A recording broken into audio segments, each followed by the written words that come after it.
Alguns anos antes de morrer, Beethoven, que foi um dos maiores compositores da história da humanidade, fez um pedido para o seu médico. 200 anos mais tarde, esse pedido resultou num teste de DNA a partir de uma mecha do cabelo do compositor. Esse teste revelou importantes informações sobre o estado de saúde do músico e também possivelmente a causa de sua morte. Mas, inesperadamente, ele revelou algo mais. Um segredo de família que estava enterrado há muitos e muitos anos. Eu sou o Eduardo Castan e eu vou contar para você essa história super interessante que acabou de ser publicada aí há alguns dias, revelando essa história meio bizarra que aconteceu com Beethoven e que estamos sabendo, descobrindo quase 200 anos depois dele ter morrido. Eu vou rodar a vinheta agora. Enquanto eu rodo a vinheta, se inscreva aí no canal porque a gente vai fazer esse canal crescer e levar conteúdo sobre genética de qualidade para a maior parte das pessoas. A gente se vê já já.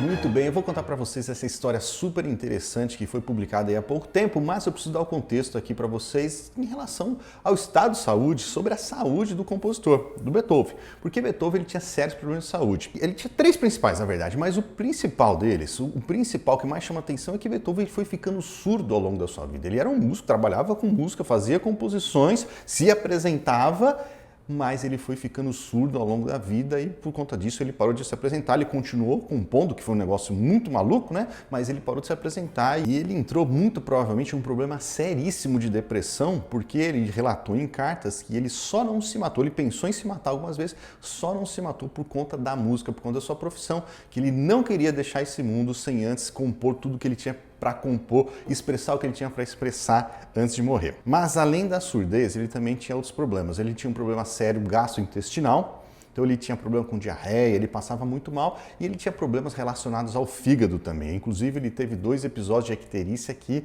um deles foi devastador. E justamente por ele ter esses problemas de saúde, que ele chegou para um dos médicos que atendia ele, tinha um médico lá de preferência que atendia ele chegou para esse médico e fez um pedido. Ele falou para o médico que ele gostaria que depois que ele morresse, esses problemas fossem estudados, que alguém, sei lá, descobrisse ou trouxesse mais informações em relação ao seu estado de saúde, porque ele tinha todos esses problemas. Acontece que Beethoven viveu mais que o médico. O médico morreu levando com ele esse pedido.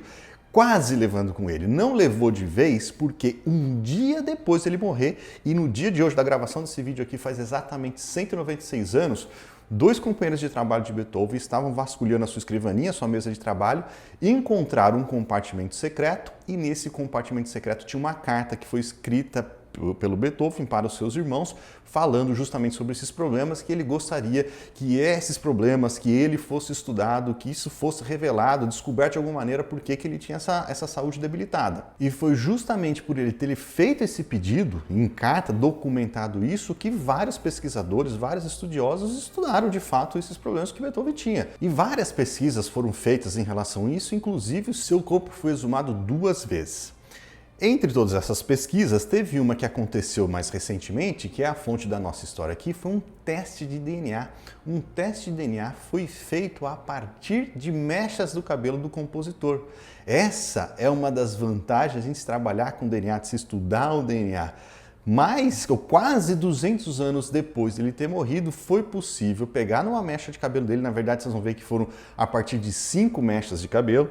5 mechas de cabelo, foi possível extrair o DNA do compositor e fazer uma análise do seu genoma, uma análise completa de genoma, quase 200 anos depois dele ter morrido. E aí, a partir daí, chegaram-se algumas conclusões em estado de saúde e descobriram-se também esse outro mistério que eu vou contar para vocês. Mas só para vocês saberem como é que se sabe, né? Como é que os pesquisadores sabem que aquelas mechas de cabelo que foram encontradas, os que foram entregues para pesquisa aí, eram realmente do compositor, né?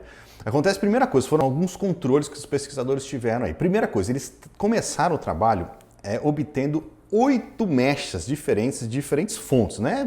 Pessoas tinham mechas de cabelo do Beethoven espalhadas por aí, eles recolheram essas mechas, possivelmente do compositor, para fazer a análise. O que é algo bem esquisito, mas naquela época, quando eu tinha uma pessoa famosa, uma pessoa muito querida, era comum cortar um pedaço do cabelo e entregar o pedaço de cabelo, as pessoas guardarem esse pedaço de cabelo. E, bom, eles faziam isso e por isso que existem essas mechas disponíveis. Das 8 mechas, 2 delas estavam com DNA completamente degradado, não foi possível fazer análise, descartaram. Uma delas tem um negócio muito interessante que, primeiro, era de uma mulher, não era o cabelo do Beethoven, não era nem de um homem. Não era do Beethoven com certeza, mas não era nem de um homem, ou seja, alguém estava vendendo, compartilhando mecha de cabelo falando que era do cara, que era do compositor e era de uma mulher. Só que mais interessante do que isso, acho que essa é a primeira coisa interessante que a gente tem nesse estudo aqui, é que essa mecha de cabelo dessa mulher, ela foi utilizada num outro estudo que indicou que Beethoven tinha sido envenenado. E não foi. Com esse estudo aqui, comprovou-se que não. Descartou-se essa possibilidade dele ter sido envenenado, dele ter morrido de envenenamento. Isso não aconteceu porque aquela mecha de cabelo que trouxe essa informação não era proveniente nem de um homem. Então, com certeza, não era dele.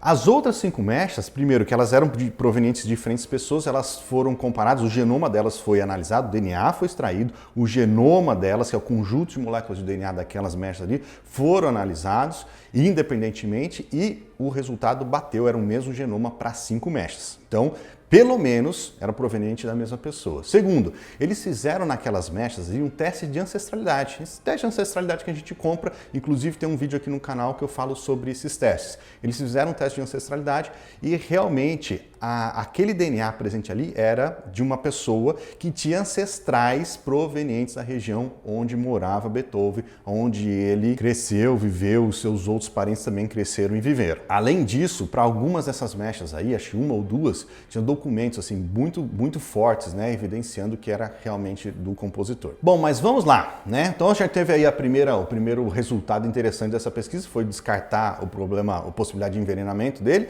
A segunda coisa interessante foi justamente o resultado do que ele queria saber, né, dos problemas de saúde que ele tinha. Sobre a surdez.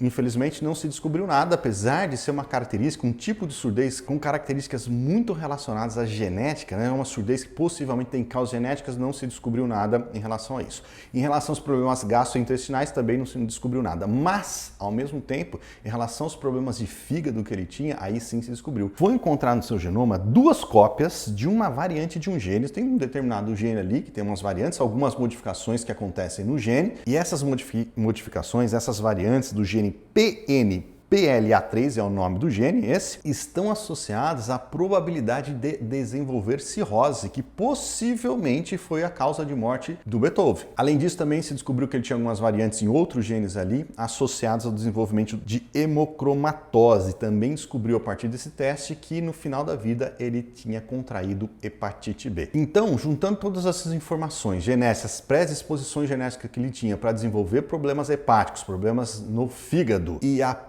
possibilidade dele ser um beberrão, não se sabe exatamente se ele bebia muito ou não, alguns dizem que não, alguns amigos próximos eles diziam que sim, que ele bebia bastante, então tem a possibilidade de ele gostar de uma cachaça e favorecer, ele já tinha uma predisposição genética a ter cirrose, bebia, tinha problema e teve hepatite, né?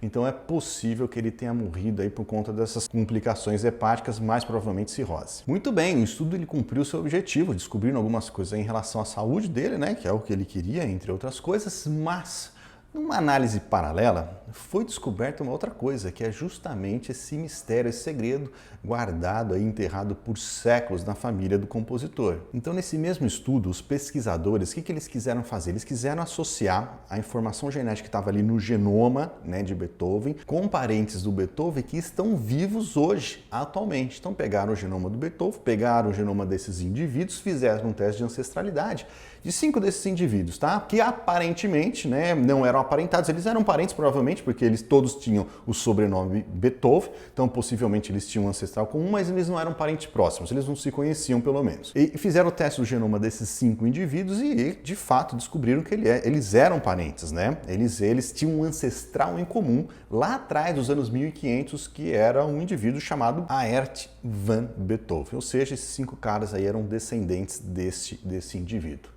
Só que a surpresa foi que quando fizeram essa análise com o genoma do Beethoven, do músico, descobriu-se que ele não carregava essa informação genética. Ele não tinha esse indivíduo como um ancestral comum. Olha só que interessante. Para esse tipo de análise que eles fizeram, eles fazem uma análise no cromossomo Y. O cromossomo Y é uma parte do DNA que é compartilhado apenas por homens. Somente um homem passa o cromossomo Y para um filho homem. Ou seja, o seu bisavô passou o cromossomo Y dele para o seu avô, que passou para o seu pai, e se você for um homem, passou para você também. Se você for uma mulher, não passou para você. Mas é uma informação genética que passa só de pai para filho. Então é interessante fazer a linhagem para analisar a linhagem masculina de uma família. E nesse caso, analisar a linhagem masculina era interessante porque eles queriam associar essa linhagem com o sobrenome Beethoven.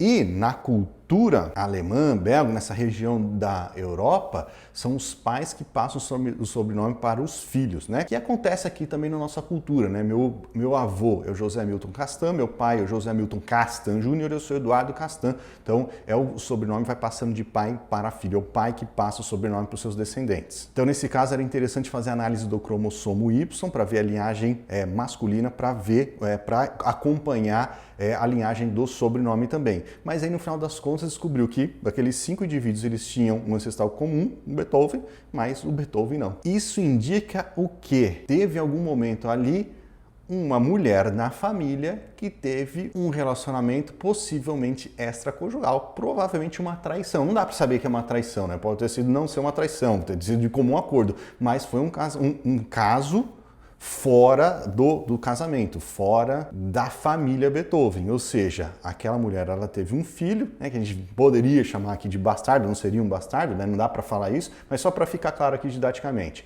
ela teria tido um filho de um outro homem que não Beethoven, e esse filho foi gerando descendentes até chegar no nascimento de Beethoven. Então tem esse outro lado da história também. Eu não sei se a mulher que teve o filho, né, ela sabia que era de outra pessoa, ela pode não saber. O pai, né, dessa criança, eu não sei se ele sabia, não sei se algum membro aí da família sabia desse segredo, mas de qualquer maneira era um segredo que anos depois, inimaginavelmente, foi revelado. Então essa história toda aqui, ela tem algumas características interessantes. Primeiro, né, desmentiu aquele lance do Beethoven ter morrido de envenenamento, né, que era uma das suposições.